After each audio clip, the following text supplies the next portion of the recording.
Muy buenas noches, señores. Bienvenidos de nueva cuenta. Ya estamos aquí dando los toques finales. Bendito Señor, te alabamos, te bendecimos, te damos gloria, Señor, a ti, que eres el único digno de recibirla. Gracias por la gran oportunidad que nos das de estar nuevamente en tu presencia, escuchando tu palabra, Señor, comprendiendo el mensaje que tienes para nosotros, porque solo mediante la lectura de tu palabra podemos comprender aquello para lo que nos has elegido. Bendito sea, Señor, por siempre y para siempre. Amén. Muy buenas noches, señores. Ya estamos aquí de nueva cuenta y vamos a comenzar con la reflexión de nuestro hermano Raimundo, que hace acerca del versículo del día de hoy. Ay, no quiere cambiar. Que fue de el Evangelio de Juan, capítulo 15, versículo 12, y escrito está: Este es mi mandamiento, que se amen unos a otros como yo los he amado. Jesús, nuestro Maestro, Señor y Salvador, nos dice que estemos apercibidos para andar en el camino al Padre, que sintamos su Espíritu en nosotros y que hay una forma de lograr la unidad con Él, utilizando el sentido común del amor que el Padre Eterno nos integra al ser concebidos y que por eso nos escribe así: No se turbe su corazón, creen en Dios, crean también en mí. Juan 14:1. Entonces seamos diligentes haciendo lo correcto en toda circunstancia, compartiendo las buenas nuevas de salvación, con entusiasmo, dando testimonio de que la paz que está en nosotros proviene de las enseñanzas de Jesucristo, para que con gran regocijo vivamos lo que escrito está: Yo en ellos y tú en mí, para que sean perfectos en unidad, para que el mundo conozca que tú me enviaste y que los has amado a ellos como también a mí me has amado. Juan 17:23. Ahora, la obediencia al mandamiento de hoy con toda certeza agradaremos a Dios. Aleluya. Bueno, esa fue la reflexión de nuestro hermano Raimundo y vamos a comenzar con la lectura. Iniciamos con el capítulo número 11 del libro de Ezequiel y escrito está: Reprensión de los príncipes malvados. El Espíritu me elevó y me llevó por la puerta oriental de la casa del Señor, la cual mira hacia el oriente, y he aquí, a la entrada de la puerta, 25 hombres, entre los cuales vi a Jaazanías, hijo de Azur, y a Pelatías, hijo de Benaya, principales del pueblo, y me dijo: Hijo de hombre, estos son los hombres que maquinan perversidad y dan en esta ciudad mal consejo, los cuales dicen: No será tan pronto, edifiquemos casas, esta será la olla y nosotros la carne. Por tanto, profetiza contra ellos, profetiza, hijo de hombre. Y vino sobre mí el Espíritu del Señor y me dijo: Di, así ha dicho el Señor. Así han hablado, oh casa de Israel, y las cosas que suben a su espíritu yo las he entendido. Han multiplicado sus muertos en esta ciudad y han llenado de muertos sus calles.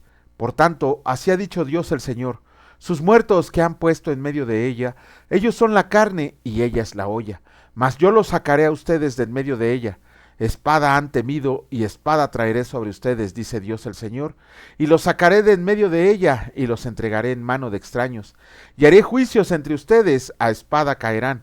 En los límites de Israel los juzgaré y sabrán que yo soy el Señor. La ciudad no les será por olla, ni ustedes serán en medio de ella. La carne en los límites de Israel los juzgará y sabrán que yo soy el Señor, porque no han andado en mis estatutos ni han obedecido mis decretos, sino según las costumbres de las naciones que los rodean han hecho. Y aconteció que mientras yo profetizaba, aquel Pelatías, hijo de Benaya, murió. Entonces me postré rostro a tierra y clamé con gran voz, y dije: Ah, Señor Dios, ¿destruirás del todo el remanente de Israel? Promesa de restauración y renovación. Y vino a mí palabra del Señor diciendo: Hijo de hombre, tus hermanos los hombres de tu parentesco y toda la casa de Israel, toda ella son aquellos a quienes dijeron los moradores de Jerusalén: Aléjense del Señor, a nosotros es dada la tierra en posesión. Por tanto di: Así ha dicho Dios el Señor: Aunque los he arrojado lejos entre las naciones y les he esparcido por las tierras, con todo eso les seré por un pequeño santuario en las tierras a donde lleguen. Di, por tanto: Así ha dicho Dios el Señor: Yo los recogeré de los pueblos y los congregaré de las tierras en las cuales están esparcidos, y les daré la tierra de Israel, y volverán allá, y quitarán de ella todas sus idolatrías y todas sus abominaciones, y les daré un corazón y un espíritu nuevo pondré dentro de ellos, y quitaré el corazón de piedra de en medio de su carne, y les daré un corazón de carne, para que anden en mis ordenanzas y guarden mis decretos y los cumplan, y me sean por pueblo, y yo sea a ellos por Dios. Mas aquellos cuyo corazón anda tras el deseo de sus idolatrías y de sus abominaciones, yo traigo su camino sobre sus propias cabezas, dice Dios el Señor. Después alzaron los querubines sus alas y las ruedas en pos de ellos, y la gloria del Dios de Israel estaba sobre ellos. Y la gloria del Señor se elevó de en medio de la ciudad, y se puso sobre el monte que está al oriente de la ciudad. Luego me levantó el Espíritu y me volvió a llamar en visión del Espíritu de Dios, a la tierra de los caldeos, a los cautivos. Y se fue de mí la visión que había visto, y hablé a los cautivos todas las cosas que el Señor me había mostrado. Capítulo 12 del libro de Ezequiel, escrito está: Salida de Ezequiel en señal de la cautividad.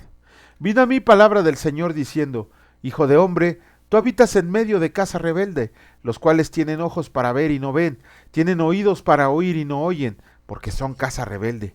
Por tanto tú, hijo de hombre, prepárate en seres de marcha y parte de día delante de sus ojos, y te pasarás de tu lugar a otro, lugar a vista de ellos, por si tal vez atienden, porque son casa rebelde, y sacarás tus enseres del día delante de sus ojos, como enseres de cautiverio, mas tú saldrás por la tarde a vista de ellos, como quien sale en cautiverio, delante de sus ojos te abrirás paso por entre la pared, y saldrás por ella, delante de sus ojos los llevarás sobre tus hombros, de noche los sacarás, cubrirás tu rostro, y no mirarás la tierra, porque por señal te he dado a la casa de Israel.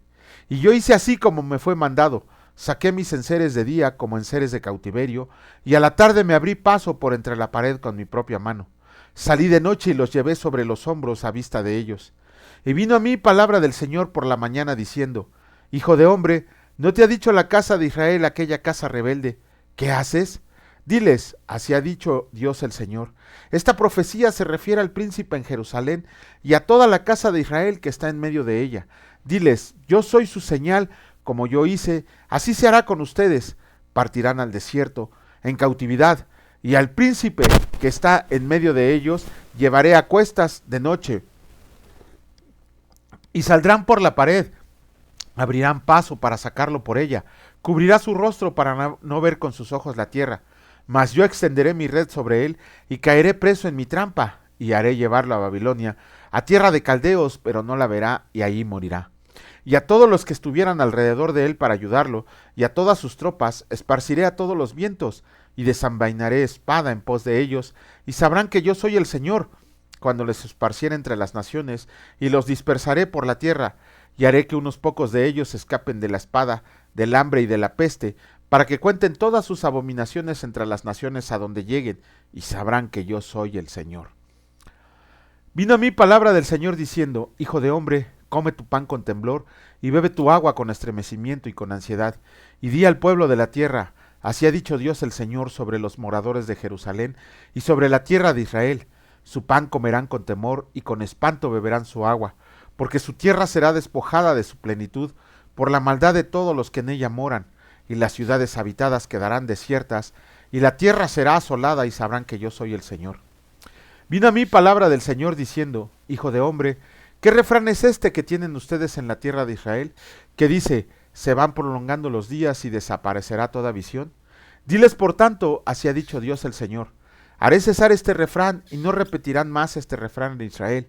Diles pues: se han acercado aquellos días y el cumplimiento de toda visión, porque no habrá más visión vana, ni habrá adivinación de lisonjeros en medio de la casa de Israel, porque yo el Señor hablaré, y se cumplirá la palabra que yo hable. No se tardará más, sino que en sus días, oh casa rebelde, hablaré palabra y la cumpliré, dice Dios el Señor. Y vino a mí palabra del Señor diciendo: Hijo de hombre, he aquí que los de la casa de Israel dicen: la visión que éste ve es para de aquí a muchos días, para lejanos tiempos profetiza éste. Diles por tanto: así ha dicho Dios el Señor: no se tardará más ninguna de mis palabras, sino que la palabra que yo hablé se cumplirá, dice Dios el Señor. Capítulo 13 del libro de Ezequiel, escrito está: condenación de los falsos profetas. Vino a mí palabra del Señor diciendo: Hijo de hombre, profetiza contra los profetas de Israel que profetizan, y di a los que profetizan de su propio corazón: escuchen palabra del Señor.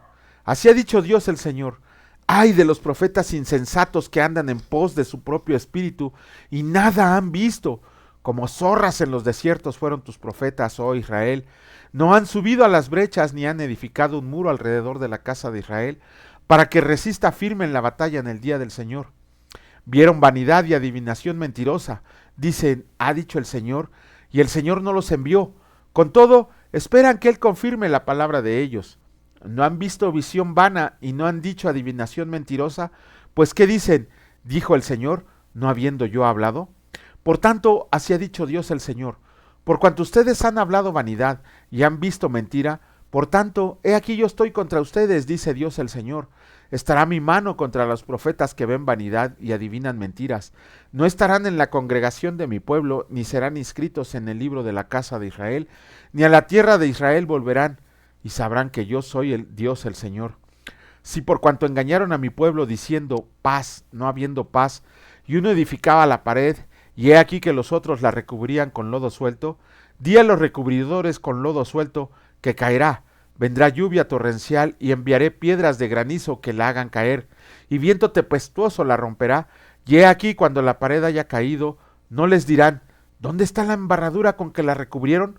Por tanto, así ha dicho Dios el Señor, haré que la rompa viento tempestuoso con mi ira, y lluvia torrencial vendrá contra mi furor, y con piedras de granizo mi enojo, con enojo para consumir.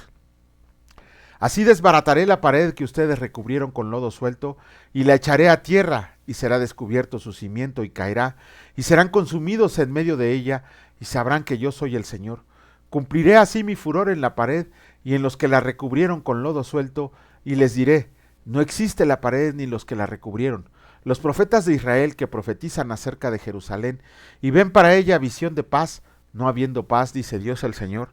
Y tú, hijo de hombre, pon tu rostro contra las hijas de tu pueblo, que profetizan de su propio corazón y profetiza contra ellas, y di, así ha dicho Dios el Señor, ay de aquellas que cosen vendas mágicas para todas las manos, y hacen velos mágicos para la cabeza de toda edad, para cazar las almas. ¿Han de cazar las almas de mi pueblo para mantener así su propia vida? ¿Y han de profanarme entre mi pueblo por puñados de cebada y por pedazos de pan, matando a las personas que no deben morir y dando vida a las personas que no deben vivir, mintiendo a mi pueblo que escucha la mentira? Por tanto, así ha dicho Dios el Señor, he aquí yo estoy contra sus vendas mágicas con que cazan las almas al vuelo. Yo las libraré de sus manos y soltaré para que vuelen como aves las almas que ustedes cazan volando. Romperé asimismo sus velos mágicos y libraré a mi pueblo de su mano, y no estarán más como presa en su mano, y sabrán que yo soy el Señor, por cuanto entristecieron con mentiras el corazón del justo, al cual yo no entristecí, y fortalecieron las manos del impío, para que no se apartara de su mal camino, infundiéndole ánimo. Por tanto, no verán más visión vana, ni practicarán más adivinación, y libraré mi pueblo de su mano, y sabrán que yo soy el Señor. Con eso terminamos los capítulos del libro de... ay, perdonen ustedes, ya me fui hasta por acá. Ay, ando por acá. Perdonen, ando por acá. Ah, sí, ya. Con esto terminamos los capítulos del libro de Ezequiel del día de hoy. Y vamos a hacer una pequeña reflexión acerca del último capítulo. Bueno, no del último, sino del capítulo 13 que acabamos de leer. Dice Dios que profetizara contra los falsos profetas, aquellos que le decían al pueblo lo que querían oír, aquellos que endulzaban los oídos del pueblo de Judá y de Jerusalén, diciéndoles que no habría guerra, que iban a estar bien, que sembraran viñas, que hicieran casas. ¿Por qué? Porque el Señor iba a estar ahí, que el Señor no los iba a desproteger, que el Señor les había hablado y todo eso. Sin embargo, el Señor, cuando se entera, manda a Ezequiel a que les diga, profetas mentirosos, profetas que yo no los he hablado. ¿Por qué dicen mentiras contra mi pueblo? De hecho, se va también ahí contra las mujeres adivinas que les vendían trapitos y reliquias al pueblo de Israel para que según ellos estuvieran bendecidos. ¿Dónde habré oído eso? Pues en muchas iglesias el día de hoy, cuando vemos a falsos profetas que vienen y les dicen, no, el Señor dice que vienen tiempos mejores para ti, cuando la Biblia dice que ya es principio de dolores. Les dicen, les voy a dar una casa nueva, les voy a multiplicar su diezmo. ¿Dónde dice eso el Señor? Pero lo que pasa es que hay varios tipos de escuchas. No, hay dos tipos de escuchas, los que tienen miedo y los que son ambiciosos. Los que tienen miedo de que cuando les dicen que le han robado al Señor y que por eso no están bendecidos y que por eso el Señor les va a castigar, por miedo y por ignorancia van y dan el poco dinero que tienen. Y están los ambiciosos, cuando les dicen vas a tener una casa, vas a tener un carro nuevo, si tú vienes y diezmas y le das al Señor lo que nunca le has dado. Y ahí va el codicioso e ignorante a dar su dinero para que se le cumplan esas promesas de un hombre al cual no le ha hablado Dios. toda la profecía, absolutamente toda la profecía que necesitamos nosotros para nuestra vida, ya está inscrita en la palabra de Dios, ya no está arregada, ya no tiene ningún hombre revelación nueva, ya no trae ningún hombre mensaje divino, no. Todo el mensaje, toda la profecía, todo lo que necesitamos para oír al Señor, para saber lo que viene del Señor, está aquí. No hay nada más que el Señor nos quiera decir que no esté aquí. Toda la profecía está aquí. Lo que pasa es que como somos flojos para leer, no nos damos cuenta de que estamos siendo presas de falsos profetas, de falsos pastores, que lo único que quieren, como lo dice aquí la palabra, es para su espíritu, no para el espíritu de Dios, no para Jesucristo. Lo quieren para ellos. Vean ustedes, esos pastores que les prometen bendición, que les prometen muchas cosas, con tal de que den su diezmo, los únicos que están ganando son ellos, porque vemos la clase de carros, de iglesias, de aviones, inclusive por ahí hay un pastor muy famoso que tiene su avión propio, cuando hay gente en su pueblo que no puede comer. De hecho, su país es uno de los más pobres del mundo, pero él tiene una iglesia del tamaño de un estadio y siempre llena porque la gente es ignorante. Si leyéramos la palabra de Dios, el día de mañana se le vaciaba su iglesia y a trabajar, Señor, porque las cosas no se dan solas y el Señor se lo va a quitar, pronto se lo va a quitar, porque no está haciendo las cosas que el Señor le ha mandado a hacer. Ni siquiera es un pastor de Dios, es un hijo del diablo, haciendo más hijos del diablo por ignorancia. Entonces tenemos que tener cuidado. Otra vez la advertencia. Tenemos que tener cuidado a quién seguimos, a quién le hacemos caso. Si creemos las profecías falsas de un hombre que nos dice que nos va a ir bien, o creemos las profecías de la palabra de Dios que dice que a nosotros lo que se nos prometió muy probablemente no se nos dé en esta vida, sino que se nos dé en la vida venidera, en la vida eterna. Ahí es cuando vamos a recibir nosotros nuestra corona por el trabajo que hayamos realizado. Sinceramente, la palabra de Dios en el Nuevo Testamento habla más de que los cristianos van a ser perseguidos, torturados, correteados, asesinados, vamos a hacer diversión de los demás, vamos a sufrir, vamos a pasar hambre, vamos a pasar pruebas, vamos a pasar tentaciones. No recuerdo ahorita un pasaje que diga que te va a dar una casa nueva, que te va a dar un vehículo nuevo, que te va a aumentar el salario. El Señor quiere bendecirte, claro, el Señor sí te quiere bendecir, pero muchas veces pensamos que esa bendición se refiere en lo material, cuando su bendición puede ser en que conozcamos más de Él y vivamos en gozo y en la paz que el Señor nos otorga. Tengan cuidado a quien sigan, tengan cuidado a quien escuchen, todo llévenlo a la palabra de Dios para ver si es cierto lo que les dice. Tenemos que estudiar la palabra de Dios. ¿Quién fue el que dijo que no podemos ser verdaderos cristianos si no nos podemos dedicar por completo al estudio de la palabra de Dios? No me acuerdo quién fue el que dijo eso, ya me acordaré. Vamos a comenzar con un nuevo libro, con una nueva carta. Esta es la carta de Santiago, no carta a Santiago, sino la carta de Santiago. Esta carta está escrita a las 12 tribus que en ese momento ya estaban siendo perseguidas por profesar su fe en Jesucristo. No la escribe a una iglesia en particular, sino que se la escribe a todas las tribus de Israel que andaban dispersas por todos los países conocidos en ese momento, a las 12 tribus de Israel. Es una carta que cuando se escribió, tiene que haber sido antes, aunque no sabemos exactamente la fecha. No recuerdo creo que sí hay un autor que dice que cuándo fue la fecha, pero por lo menos dicen que no pudo ser escrita más allá del año 50 después de Jesucristo. ¿Por qué? Porque recuerden que Santiago fue muerto a espada. Ajá, entonces, otra de las cosas es que este autor, Santiago, es el hermano de Jesucristo. Vayan a ver Gálatas capítulo 1, versículo 19, para que se enteren de que él era el hermano de su Jesucristo y líder de la iglesia de Jerusalén. Ahí se acabó la virginidad de María, ¿no? Si tuvo otro hijo, otros hijos, ella, pues creo que la virginidad perpetua se acabó. Pero bueno, entonces Santiago le escribe a esas 12 tribus. Les comentaba que en un principio esta carta fue desechada por nada más ni nada menos que por Martín Lutero, el reformador. ¿Por qué? Porque él le llamó la epístola de paja, porque tenía un choque muy serio con la gracia y con la fe, porque a primera vista someramente podemos ver que Santiago dice que si no tenemos fe, no somos salvos, no hemos recibido la gracia de Dios, cuando todas las demás cartas dicen que la gracia de Dios viene con fe y arrepentimiento. Sin embargo, si hacemos un estudio bien preciso de la carta de Santiago acerca de lo que dice, vamos a ver que más bien es la fe que da la gracia, la fe que da Dios, puesta totalmente en práctica. Esta es una carta que nos enseña a poner en práctica la fe. Es una carta que le escribe a Santiago a los judíos dispersos, a los cristianos dispersos por todo el continente, para que pusieran en práctica su fe, que una fe que no da fruto, que no da obras, no puede ser una fe sincera, una fe genuina. Eso es lo que nos viene a enseñar ¿cómo se llama? Santiago. Y por coincidencia, lo de Dios nunca es coincidencia. Estoy ya a punto de terminar de leer un libro que se llama Salvo sin lugar a dudas, de John MacArthur, que lo recomiendo también ampliamente que lo lean, y no es comercial como siempre decimos, sino que es el libro que, uno de los tantos, un libro que estoy terminando de leer, y que precisamente, como les digo, se compagina muy bien con lo que vamos a ver, lo de la fe puesta en práctica.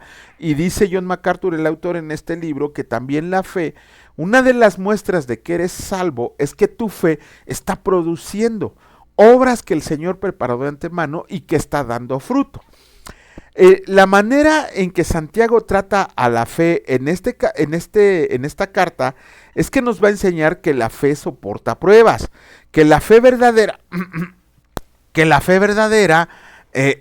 sabe manejar las tentaciones, que la fe verdadera no alberga prejuicios. Vamos a irlo explicando más adelante todo lo que significa esta. Que la fe verdadera controla la lengua, que la fe verdadera actúa sabiamente, que la fe verdadera nos separa del mundo, que la fe verdadera se somete a Dios y que la fe verdadera espera con paciencia la venida de nuestro gran Dios, Señor y Salvador Jesucristo. Eso es lo que nos va a mostrar Santiago en estos cortos 5 capítulos. Así que vamos a comenzar con la lectura y iniciamos con el capítulo 1 de la carta de Santiago, y escrito está: Saludos, Santiago, siervo de Dios y del Señor Jesucristo. A las 12 tribus que están en la dispersión, salud, la sabiduría que viene de Dios. Hermanos míos, tengan por sumo gozo cuando se hallen en diversas pruebas, sabiendo que la prueba de su fe produce paciencia. Mas tenga la paciencia su obra completa, para que sean perfectos y cabales sin que les falte cosa alguna. Y si alguno de ustedes tiene falta de sabiduría, pídala a Dios, el cual da a todos abundantemente y sin reproche, y le será dada. Pero pida con fe, no dudando nada, porque el que duda es semejante a la onda del mar que es arrastrada por el viento y echada de una parte a otra. No piense pues quien tal haga que recibirá cosa alguna del Señor. El hombre de doble ánimo es inconstante en todos sus caminos. El hermano que es de humilde condición, glóriese en su exaltación, para que el que es rico en su humillación, porque él pasará como la flor de la hierba, porque cuando sale el sol con calor abrasador, la hierba se seca, su flor se cae y perece su hermosa apariencia. Así también se marchitará el rico en todas sus empresas. Soportando las pruebas. Bienaventurado el varón que soporta la tentación, porque cuando haya resistido la prueba, recibirá la corona de vida que Dios ha prometido a los que le aman. Cuando alguno es tentado, no diga que es tentado de parte de Dios, porque Dios no puede ser tentado por el mal, ni él tienta a nadie, sino que cada uno es tentado cuando de su propia concupiscencia es atraído y seducido. Entonces la concupiscencia, después que ha concebido, da a luz el pecado, y el pecado, siendo consumado, da a luz a la muerte. Amados hermanos míos, no se equivoquen. Toda buena dádiva y todo don perfecto desciende de lo alto, del Padre de las luces, en el cual no hay mudanza ni sombra de variación. Él, de su voluntad, nos hizo nacer por la palabra de verdad, para que seamos primicias de sus criaturas. Hacedores de la palabra. Por esto, mis amados hermanos, todo hombre sea pronto para oír, tardo para hablar, tardo para airarse, porque la ira del hombre no obra la justicia de Dios, por lo cual, desechando toda inmundicia y abundancia de malicia, reciban con mansedumbre la palabra implantada, la cual puede salvar sus almas. pero sean hacedores de la palabra y no tan solamente oidores, engañándose a ustedes mismos. Porque si alguno es oidor de la palabra, pero no hacedor de ella, este es semejante al hombre que se considera en un espejo su rostro natural, porque él se considera a sí mismo y se va, y luego olvida cómo era. Mas el que mira atentamente en la perfecta ley de la libertad y persevera en ella, no siendo oidor olvidadizo, sino hacedor de la obra, este será bienaventurado en lo que hace. Si alguno se cree religioso entre ustedes y no refrena su lengua, sino que engaña su corazón, la religión de tal es vana. La religión pura y sin mácula delante del Dios Padre es esta: visitar a las huérfanas y a las viudas en sus tribulaciones y guardarse sin mancha delante del mundo. ¡Wow! Bueno, en este primer capítulo de las cartas a Santiago podemos ver una cosa. Dice, ténganse por sumo gozo cuando se hallen en diversas pruebas, sabiendo que la prueba de su fe produce paciencia. Ok, ¿a cuántos de nosotros nos gusta pasar por pruebas? ¿No? ¿A cuántos de nosotros? Creo que a ninguno, ¿no? A ver quién levanta. Yo quiero pasar por pruebas. No. Casi nadie quiere pasar por pruebas, pero sí todos quieren tener, todos sí quieren ser buenos, todos sí quieren. Sin embargo, la prueba es necesaria para ver qué grado de madurez has alcanzado conforme a las enseñanzas del Señor. Por eso en Mateo 28, 18 al 20, dice el Señor Jesucristo que hagamos discípulos en todas las naciones. Tenemos que ser discípulos de Cristo. De esta manera, cuando nosotros estamos en alguna prueba, claro, duele, claro, ¿cómo se llama? No nos lo esperábamos y a veces nos mueve todo alrededor, nos mueve todo el mundo, toda la familia nos mueve porque no estamos acostumbrados a recibir esas pruebas. Sin embargo, el Señor dice, ojo, te estoy poniendo esta prueba, pero para que ganes paciencia, porque muchas veces queremos todo rápido. Señor, sáname, Señor, ayúdame, Señor, dame, ¿no? Cuando lo pedimos conforme a su voluntad, el Señor dice, sí, tienes razón, te voy a sanar. Pero espera, estás en prueba. ¿Por qué? Porque mediante esta prueba vamos a ver si de verdad estás conmigo. Porque ¿cuántos de nosotros, bueno, cuántos conocemos? Yo creo que ninguno de nosotros se echa para atrás ya, como lo acabamos de leer en Hebreos, ¿no? Nosotros no somos de los que se echan para atrás para perdición, pero probablemente conozcamos hermanos que están creciendo en la fe, hermanos que han recibido apenas al Señor, y esos hermanos muchas veces a la primer prueba, ahí nos vemos, no que Dios me ama, no que Dios me quiere. Entonces, ¿por qué me hace pasar por estas pruebas? Porque te está madurando espiritualmente. El propósito que tienen las pruebas es madurarte espiritualmente, enseñarte a tener paciencia. El Señor sí dice, sí, te voy a sanar, pero espérate porque quiero ver si no reniegas de mí, para ver si de verdad, el Señor ya lo sabe, pero quiere que tú sepas que estás con el Señor. El Señor ya sabe quién sí y quién no, pero quiere que tú entiendas que estás con Él. Y esa es otra de las muestras de la salvación, el perseverar en las obras de Dios. Ajá.